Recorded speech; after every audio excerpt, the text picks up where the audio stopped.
పితా పుత్ర పవిత్రాత్మ నామమున ఆమెన్.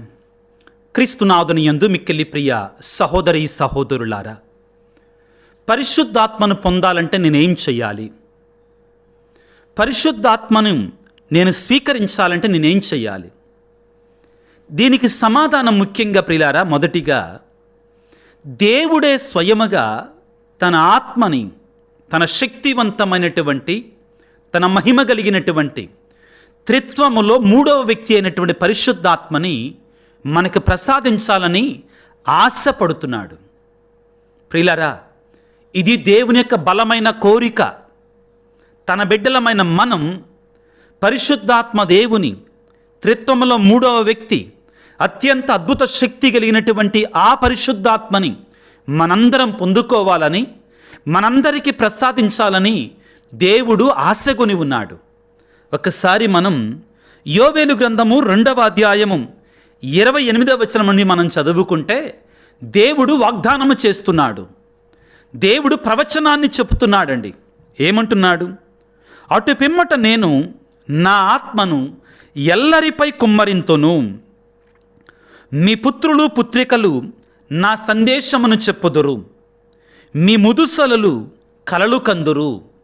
దేవుడు ప్రియులారా యోవేలు ప్రవక్త ద్వారా 2వ అధ్యాయం 28వ వచనంలో దేవుడు అంటున్నాడు, నా ఆత్మను ఎల్లరిపై, అందరిపై నేను కుమ్మరిస్తాను. ఇది దేవుని యొక్క కోరిక, ఇది దేవుని యొక్క ఆశ, దేవుని యొక్క తలంపు. ప్రియులారా, ఏమంటున్నాడు? మీ బిడ్డలు, మీ పుత్రులు పుత్రికలు నా సందేశములు చెప్పుదురు, మీ ముదుసలు కూడా ఆత్మచేత నింపబడి దర్శనాలు పొందుకుంటారు, కలలు పొందుకుంటారు. మీ యువకులు దర్శనములుగాంతురు అంటున్నారండి. ఆ కాలమున నేను సేవకులకు, స్త్రీ పురుషుల మీదను నా ఆత్మను సమృద్ధిగా కుమ్మరిస్తాను. ఇది దేవుని యొక్క వాగ్దానం ప్రియులారా, దేవుని యొక్క కోరిక. దేవుడే స్వయంగా తన బిడ్డలమైన మన మీద తన ఆత్మని కుమ్మరించటానికి సిద్ధముగా ఉన్నాడు. మరి ప్రియ బిడ్డ, నీవు సిద్ధంగా ఉన్నావా? ఆయన ఆత్మను స్వీకరించడానికి నువ్వు సిద్ధంగా ఉన్నావా? ఆత్మను స్వీకరించగలిగిన స్థితిలో నువ్వు ఉన్నావా? ఇది ముఖ్యమైన ప్రశ్న. ఆయన ఆత్మను ప్రసాదిస్తాను అంటున్నాడు. మరి ఆ ఆత్మను స్వీకరించగలిగినటువంటి దానికి కావలసిన స్థితి నీలో ఉందా? ఆత్మ పరిశీలన చేసుకోవాలి. పరిశుద్ధ బైబిల్ గ్రంథంలో పలు చోట్ల ప్రియులకు దేవుని బిడ్డలారా, దేవుడు అంటాడు, నా ఆత్మనిస్తాను, మిమ్మల్ని ఒంటరిగా విడిచిపెట్టను. ముఖ్యంగా యోహాను సువార్తలో ఈ సత్యాన్ని యేసు ప్రభువు పలుమార్లు మనకు తెలియజేస్తాడు. పిల్లారా, యోహాను సువార్త 14వ అధ్యాయము 16-17 వచనాలలో యేసు ప్రభు ఈ విధంగా అంటారు. ఏమని అంటే, నేను నా తండ్రిని ప్రార్థింతును, మీతో ఎల్లప్పుడూ ఉండుట కొరకై ఆదరణకర్తను ఆయన మీకు అనుగ్రహిస్తాడు. ఆదరణకర్త అనగా పరిశుద్ధాత్మ. హెడ్డింగ్ మనం చూస్తే 15వ వచనానికి ముందు యోహాను సువార్త 14వ అధ్యాయంలో పవిత్రాత్మ ప్రభు యొక్క వాగ్దానము అని పలికి ఉంటుందండి, రాయబడి ఉంటుంది. అప్పుడు ప్రభు అంటున్నాడు, నేను తండ్రిని ప్రార్థింతును, మీరు మీతో ఎల్లప్పుడూ ఉండుట కొరకై ఆదరణకర్తను ఆయన మీకు అనుగ్రహించును. ఆయన సత్యస్వరూపియగు ఆత్మ. లోకము ఆయనను ఎరగదు కనుక ఆయనను పొందజాలదు. మీరు ఆయనను ఎరుగుదురు కనుక ఆయన మీతో నివసించును, మీ యందు ఉండును. ప్రియులారా, దేవుడు క్రైస్తవునికి వసగినటువంటి మహా గొప్ప భాగ్యం ఏమిటి అంటే, పవిత్రాత్మ సర్వేశ్వరుడు, పరిశుద్ధాత్మ దేవుడు మనతో ఉండాలని, మనలో ఉండాలని, మనతో కలిసి జీవించాలని. వాక్యాన్ని జాగ్రత్తగా వినండి. కనుక ఆ లోకము పరిశుద్ధాత్మను పొందజాలదు. మీరు ఎరుగుదురు కనుక ఆయన మీతో వసించును, మీ యందు ఉండును అంటున్నాడు. ఇది దేవుని యొక్క కృప, దేవుని యొక్క వాగ్దానం. ప్రియులారా, మరి నేనేం చెయ్యాలి ఈ పరిశుద్ధాత్మను పొందాలి అంటే? ఏం చెయ్యాలి నేను?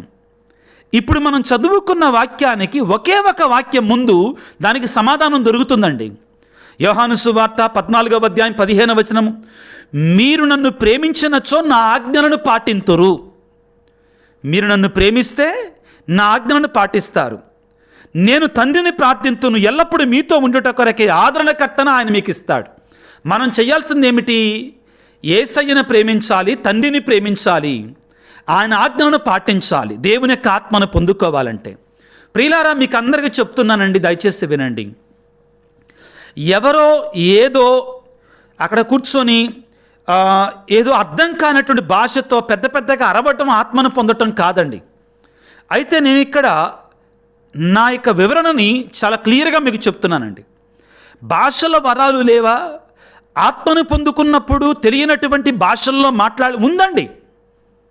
నేను అది లేదు అంటే నేను తప్పు చెప్పినట్టు అవుతుంది. ఆ వరం ఉంది, కానీ ఎక్కడ పడితే అక్కడ ఎవరికి పడితే వాళ్ళకి గుంపులు. No, it's not possible. It is not possible. ఈ ఆధునిక ప్రపంచంలో ఆత్మని అవహేళన చేసే పద్ధతులు కొన్ని ఉంటున్నాయండి. ఆత్మని ఎగతాళి చేసే పద్ధతులు కొన్ని ఉంటున్నాయండి. అందరినీ అంటలేదండి, కొంతమంది గురించి చీటికి. కొంతమందికి ఆ వరం ఉంటుంది, అది నిజం, అది బైబిలు ఆధారం, వాక్యాధారం, దాన్ని మనం తప్పుపట్టలేం.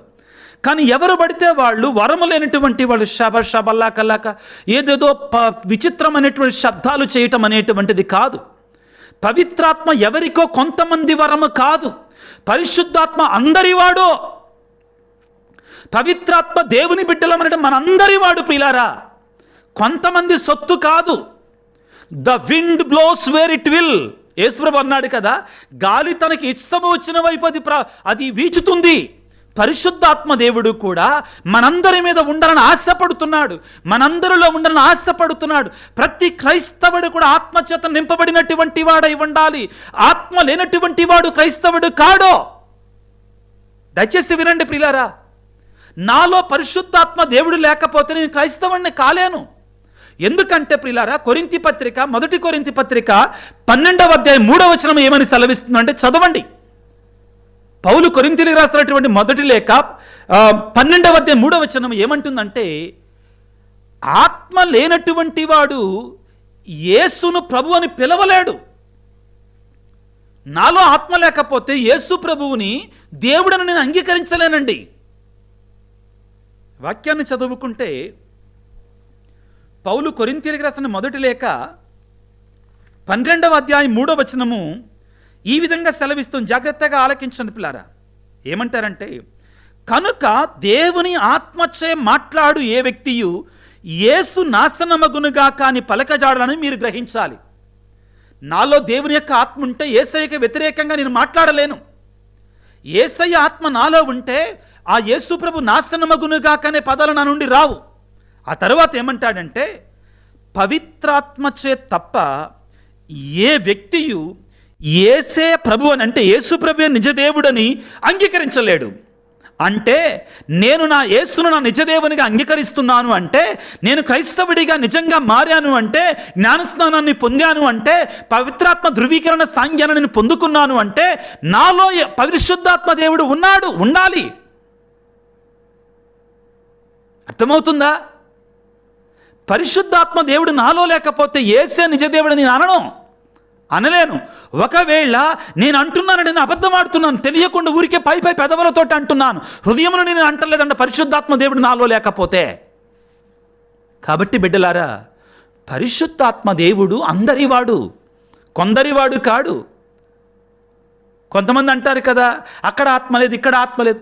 ఆత్మ లేనటువంటి వారు ఎవరు, నేను చెప్తాను దాని గురించి. ఆత్మ లేనటువంటి సంఘాలు ఏవి మీకు చెప్తానండి. కొన్ని సంఘాలు ఉన్నాయి. కారణం, దేవుడు చెప్పినట్టు ఐక్యత వాళ్ళలో లేదు, దేవుడు కోరినటువంటి ఐక్యత వాళ్ళలో లేదు. వాళ్ళు ఏ విధంగా ఉన్నారు? బాబేలు గోపురంలో ఉన్నటువంటి గజిబిజి గందరగోళంలో వాళ్ళు ఉన్నారు. ఎవరికి వారు యమునా తీరుగా ఉంటారు చూడండి సంఘాలు.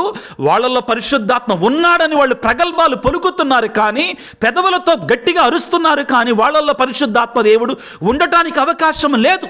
ఎందుకనంటే ఏ సంఘం అయితే ఐక్యంగా ఉండదో సంఘాలన్నిటితోటి సార్వత్రిక సంఘము. వాట్ ఈజ్ సార్వత్రిక సంఘం ఈ రోజుల్లో అంటున్నారు? సాత్వత్రిక సంఘం అంటే గ్రీకు భాషలో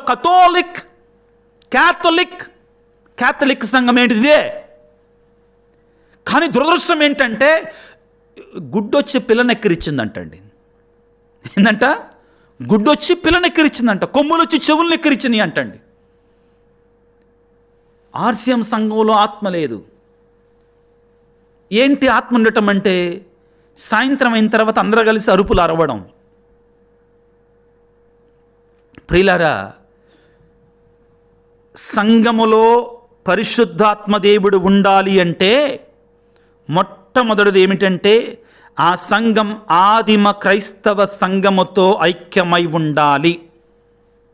ఎస్, నేను ఎలా చెప్పగలుగుతున్నా? ఇది చదవండి. అపోస్తుల కార్యాలు 1వ అధ్యాయం 14వ వచనం. ఏం జరుగుతుంది అక్కడ? అపోస్తుల కార్యాలు 1వ అధ్యాయం 14వ వచనంలో ఏం జరుగుతుంది అక్కడ? చదవండి. వీరందరూ, వీరితో కూడా కొందరు స్త్రీలను, యేసు తల్లియగు మరియమ్మ. వీరందరంటే ఎవరు? అపోస్తులు. 12 మంది అపోస్తులు. దానికి ముందు ఉంటుందంటే అపోస్తుల కార్యాలు 1వ అధ్యాయము 13వ వచనం నుంచి చదువుకుంటే, వారు యెరూషలేమున ప్రవేశించి తాము నివసించుచుండిన మేడపై గదిలోనికి వెళ్ళిరి. వారు ఎవరనగా పేతురు, యోహాను, యాకోబు. 12 మంది అపోస్తుల పేర్లు ఉంటాయి. 11 మంది అపోస్తుల పేర్లు ఉంటాయి. వీరందరూ, వీరితో కూడా కొందరు స్త్రీలు, యేసు తల్లి మరియమ్మయు. యేసు తల్లి అయిన మరియమ్మను గౌరవించాలి. ఆ సంఘం పరిశుద్ధాత్మ వారి మీద ఉండాలంటే, ఆ సంఘములో ఉండాలంటే, నా మాట కాదు, వాక్యం. యేసు తల్లి మరియమ్మయు ఆయన సోదరులను ఒకచోట చేరి ఎడతెగక ప్రార్థన చేయుచుండిరి. ఏకంతోగా ప్రార్థన చేస్తున్న మరియ తల్లితో కలిసి. మరొక మాట, పెంతుకోస్తు పండగ దినము వచ్చినప్పుడు వారందరూ ఒకచోట గుమికూడి నుండి. ఆ వాక్యానికి కంటిన్యూయేషన్ ఇది. ఆ వాక్యానికి పొడిగింపు ఇది. 2వ అధ్యాయం 1వ వచనం అపోస్తుల కార్యాలు. జాగ్రత్తగా ఆలకించండి, వాక్యాలను నోట్ చేసి పెట్టుకోండి. వాళ్ళల్లో ఐక్యత ఉంది, అపోస్తులతో ఐక్యత ఉంది, మరియ తల్లితో ఐక్యత ఉంది. అప్పుడు వారు పరిశుద్ధాత్మని, అభిషేకాన్ని పొందుకున్నారు అక్కడ పెంతుకోస్తు పండగ రోజున. ఇవి 2 ఉండాలి. ఇవి 2 లేని సంఘములో ఆత్మ ఉన్నదంటే అబద్ధం. ఇవి 2 లేనటువంటి సంఘములో, ఆది అపోస్తోలిక కథోలిక స్త్రీ సభలో ఐక్యత లేనటువంటి సంఘములో పరిశుద్ధాత్మ ఉండటానికి అవకాశము లేదు. మరియ తల్లితోటి ఐక్యంగా ఉన్నట్టు సంఘములో పరిశుద్ధాత్మ ఉండటానికి అవకాశం లేదు. వాక్యాన్ని చూపించాను, మరొకసారి చదువుకోండి. అపోస్తుల కార్యాలు 1వ అధ్యాయం 13, 14 వచనాలు. అపోస్తుల కార్యాలు 2వ అధ్యాయం 1వ వచనం నుంచి 4వ వచనం వరకు. వారందరూ కూడా ఐక్యమై ఏక మనసుతో ప్రార్థన చేయుచున్నారు. వారితో పాటు ఎవరున్నారు? పరిశుద్ధ మరియమాత ఉంది. వారితో పాటు ఎవరున్నారు పిల్లలు? ఆది అపోస్తులు ఉన్నారు. అపోస్తులు లేనటువంటి సంఘములో, అపోస్తుల వారసత్వం లేనటువంటి సంఘములో, అపోస్తుల చేత స్థాపించబడిన సంఘములో ఏ విధంగా పరిశుద్ధాత్మ దేవుడు ఉంటాడు? ఐక్యత లేనటువంటి సమయంలో. ప్రభువే ప్రార్థన చేశాడు. ఏమని ప్రార్థన చేశారు? తండ్రి, వీరందరూ ఐక్యమై ఉండులాగా నేను ప్రార్థన చేయుచున్నాను. ఐక్యత లేకపోతే ఆత్మకు అవకాశం లేదండి. దేవుడు కోరుతున్నాడు, బిడ్డ, నీకు ఆత్మనివ్వడానికి, పరిశుద్ధాత్మ వరాన్ని ఇవ్వడానికి, నిన్ను ఆత్మతో నింపటానికి నీవు నేను చేయాల్సింది సిద్ధపడిన మనస్కులతోటి స్వీకరించటమే. యేసయ్య అంటున్నాడు, నేను మీకు ఒక ఆదరణకర్తనిస్తాను, నిన్ను అనాథలుగా విడిచిపెట్టను. యోహాను సువార్త 14వ అధ్యాయం 16వ వచనం. నేను తండ్రిని ప్రార్థింతును, మీతో ఎల్లప్పుడూ ఉండుటకు మరొక ఆదరణకర్తను మీకు ఆయన అనుగ్రహించును. ఆయన సత్యస్వరూపియగు ఆత్మ, పరిశుద్ధాత్మ దేవుని మనకు అనుగ్రహిస్తానని ప్రార్థన చేస్తున్నాడు, ప్రామిస్ చేస్తున్నాడు. ఇదే వాక్యాన్ని ప్రియులారా అపోస్తుల కార్యాలు 15వ అధ్యాయము 26వ వచనం ఈ విధంగా చెబుతుంది. నేను తండ్రి వద్ద నుండి మీ యొద్దకు పంపనున్న ఓదార్చువాడును, తండ్రి యొద్ద నుండి వచ్చు సత్యస్వరూపియగు ఆత్మ వచ్చినప్పుడు ఆయన నన్ను గురించి సాక్ష్యం ఇచ్చును. ప్రభు అంటున్నాడు, నేను తండ్రి వద్ద నుండి మీకు ఇవ్వవలసినట్టు ఆత్మ గురించి మాట్లాడుతున్నాడు. మనం ఏం చెయ్యాలి? నా పని ఏంటి? నేనేం చెయ్యాలి? పరిశుద్ధాత్మను పొందుకోవాలంటే నేనేం చెయ్యాలి? ఇది ప్రశ్న. ప్రియులారా, అన్నిటికంటే ముఖ్యంగా దేవుడు ఇస్తానంటున్నాడు. నీవు నేను చేయాల్సింది ఏంటంటే అడగడమే. దేవుని అడగడమే. చాలా సందర్భాలలో ప్రియులారా మనం ఇదిగో ఆ ప్రభువు చెప్పినటువంటి మాటలను మనం మనకి ఇష్టం వచ్చినట్లుగా మార్చుకుంటామండి. చాలా తెలివైన వాళ్ళం మనం, క్రైస్తవులం. చాలా తెలివైన వాళ్ళం మనం. ప్రభువు చెప్పిన సందర్భాన్ని మనం పట్టించుకోం. మనకిష్టం వచ్చినట్లుగా వాటిని మార్చుకుంటాం. ఏంటిది? మనం ఎక్కువగా వాడే వాక్యం అండి. అడుగుడి మీకు వసగబడును, తట్టుడి మీకు తెరవబడును, వెదకుడి మీకు దొరుకును. యేసయ్యా నువ్వు అడగమన్నావుగా, కేజీ బంగారాన్ని ఇవ్వు. యేసయ్యా నువ్వు అడగమన్నావుగా, నడుముకు వడ్డానాన్ని ఇవ్వు. యేసయ్య నువ్వు అడగమన్నావుగా, 5 అంతస్తుల బిల్డింగ్ నువ్వు. యేసయ్యా నువ్వు అడగమన్నావుగా, నేను అడుగుతున్నానయ్యా, నాకు బెంజి కారు ఇవ్వయ్యా. ఇవి కాదండి అడగమన్నది, ఇవి కాదు అడగమన్నది. నేను మీకు వివరంగా చదువుతాను, జాగ్రత్తగా ఆలకించండి. లూకాసు వార్త 11వ అధ్యాయము 9వ వచనములో, అట్లయినా మీరు అడుగుడు మీకు అనుగ్రహించబడును, వెదకుడు మీకు దొరుకును, తట్టుడు మీకు తెరవబడును, అడిగిన ప్రతివానికి ఇవ్వబడును. వినండి, ఇదే మాటలు మనం వాడతాం.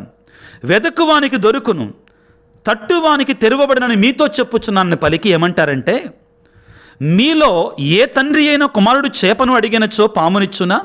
లూకా 11వ వచనాన్ని చదువుతున్నా. గ్రుడ్డును అడిగిన తేలునిచ్చునని పలికి అడుగుడి మీకు వసగబడును, తట్టుడి మీకు తెరవబడని సందర్భం ఏంటి? దేని గురించి మాట్లాడుతున్నాడు? ఇప్పుడు వినండి. లూకాసు వార్త 11వ అధ్యాయం 13వ వచనం. ఆ తరువాత, మీరెంత చెడ్డవారైనను మీ బిడ్డలకు మంచి వస్తువులను ఇచ్చుట మీకు తెలియను కదా, పరలోకమందున్న మీ తండ్రి తనను అడుగు వారికి ఎంతగా పవిత్రాత్మను ఇచ్చునో ఊహించండి. కంక్లూజన్ ఇది, ముగింపు ఇదండి ఆ వాక్యానికి. అంటే దేన్ని అడగటం గురించి ప్రభు ఇక్కడ ఉపమానాన్ని చెప్తున్నాడు? పరిశుద్ధాత్మను అడగడాన్ని గురించి ఉపమానాన్ని చెప్తున్నాడు. ప్రియులారా, క్రైస్తవులమైన మనం ఉన్నతమైన కోరికలు కోరాలి, మహోన్నతమైన కోరికలు కోరాలి.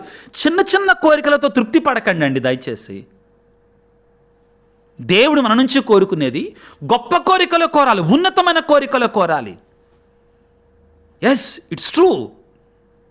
ఏంటండి ఉన్నతమైన కోరికలు అంటే? దేవుడు అంటున్నాడు, మీకు అర్థం కావడానికి చెప్తున్నా, నేను నీకు బంగారపు కొండనిస్తానయ్యా, నువ్వు కావలసినప్పుడు కావలసిన తీసుకో, నీకు కావలసిన విధానంగా దాన్ని మలుచుకో అంటే మనం ఏమంటున్నామండి? మీకు అర్థం కావడానికి ఉపమానం చెప్తున్నా. లేదు లేదు, నాకు ముక్కు పుడకుంటే చాలు, నాకు చెవులు దిద్దులు ఉంటే చాలు, మెళ్ళో చిన్న తాడు ఉంటే చాలు, చేతికి ఏదో ఉంటే చాలు, ఇదితో తృప్తి పడుతున్నా. ఏంటండి ఈ వివరణ అర్థం కాలేదని మీరు అనుకుంటారా? దేవుడు అంటున్నాడు, 7 వరాలని, 12 ఫలాలను ఇచ్చేటువంటి, అన్ని వరాలను ఇచ్చేటువంటి పరిశుద్ధాత్మని మీకు ఇస్తాను బిడ్డ అంటే మనం ఏమంటున్నాం? ఆయన దగ్గరికి వెళ్ళి, దేవా నాకు ఒక కారు లేదయ్యా, దేవా నాకు ఒక బండి లేదయ్యా, దేవా నాకు ఒక ఇల్లు లేదయ్యా, దేవా నా బిడ్డలకి చదువులు. అరే, పరిశుద్ధాత్మ కోసం ప్రార్థన చెయ్యి, అన్నీ నీకుంటాయి, అన్నీ నీకుంటాయి కదా. పరిశుద్ధాత్మదేవ మాపైకి ఏం చేశారండి? పరిశుద్ధాత్మదేవ మమ్మ అభిషేకించండి, పరిశుద్ధాత్మదేవ నా కుటుంబాన్ని నింపండి అని ప్రార్థన చేయి. పరిశుద్ధాత్మ దేవుడు ఎక్కడ ఉంటాడో అక్కడ అన్నీ ఉన్నాయి కదా. దేవుడు అంటున్నాడు కదా ఈనాటి వాక్యములో, నా ఆత్మను ఎల్లరిపై కుమ్మరిస్తానంటున్నాడు. ఆ ఆత్మ కొరకే ప్రార్థన చేయి. బాప్తిస్మ యోహాను గారు చెప్పలేదండి, నా తరువాత ఒకడు రానున్నాడు, నేను మిమ్మల్ని నీటితో మాత్రమే జ్ఞానస్నానం ఇచ్చుచున్నాను, నా తరువాత రానున్నటువంటి వాడు ఆయన మిమ్మల్ని ఆత్మతోనూ అగ్నితోనూ జ్ఞానస్నానం చేయిస్తాడు, నేను ఆయన పాదరక్షల వారును ఇప్పటికి కూడా నేను యోగ్యుడిని కాను అంటాడు. ప్రియ బిడ్డ, నీవు నేను చేయవలసిందల్లా ఏమిటి?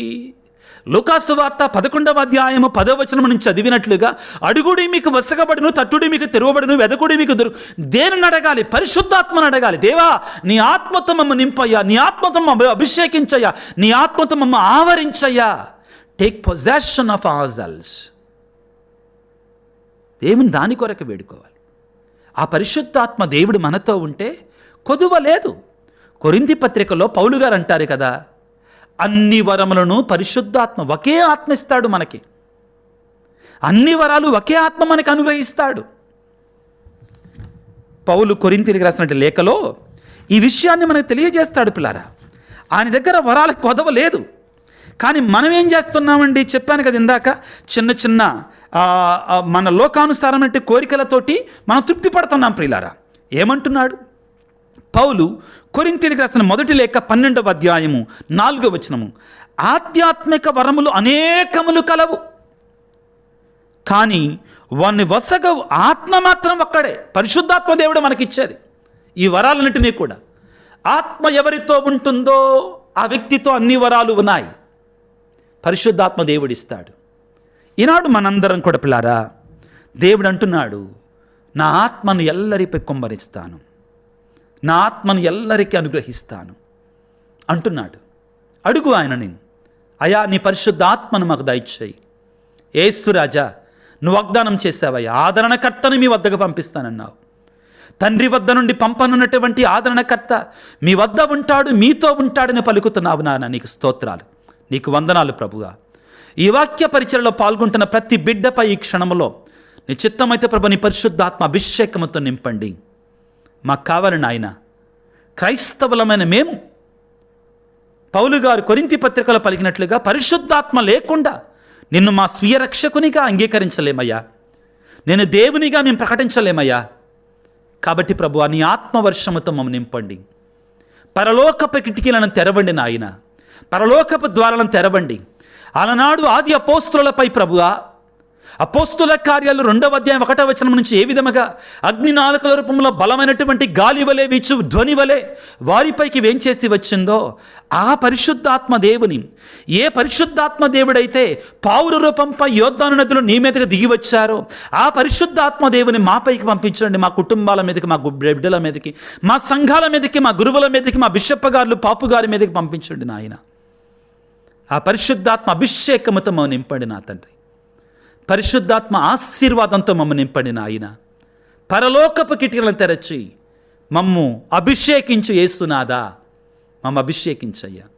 ఏ పరిశుద్ధాత్మ దేవుడైతే రోగాలను నయం చేస్తాడో, ఏ పరిశుద్ధాత్మ దేవుడైతే వ్యాధులను నయం చేస్తాడో, ఏ పరిశుద్ధాత్మ దేవుడైతే సఖ్యతను కుదురుస్తాడో, ఏ పరిశుద్ధాత్మ దేవుడైతే శాంతిని సమాధానం ఇస్తాడో, ఆ పరిశుద్ధాత్మ వరాలను మాకు దయచేయండి తండ్రి.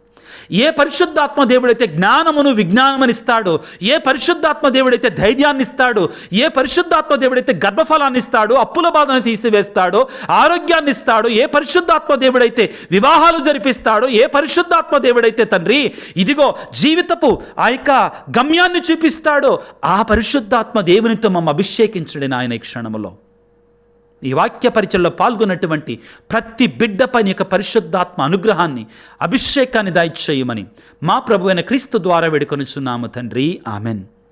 ప్రభువు మీతో ఉందరుగాక, మీ ఆత్మతో ఉందరుగాక. సర్వశక్తిగల సర్వేశ్వరుడు పిత, పుత్ర, పవిత్రాత్మ మేము అభిషేకించి ఆశీర్వదించి దీవించి కాపాడుదురుగాక. God bless you. దేవుడు మిమ్ము మీ కుటుంబాలను దీవించునుగాక. ఆమెన్.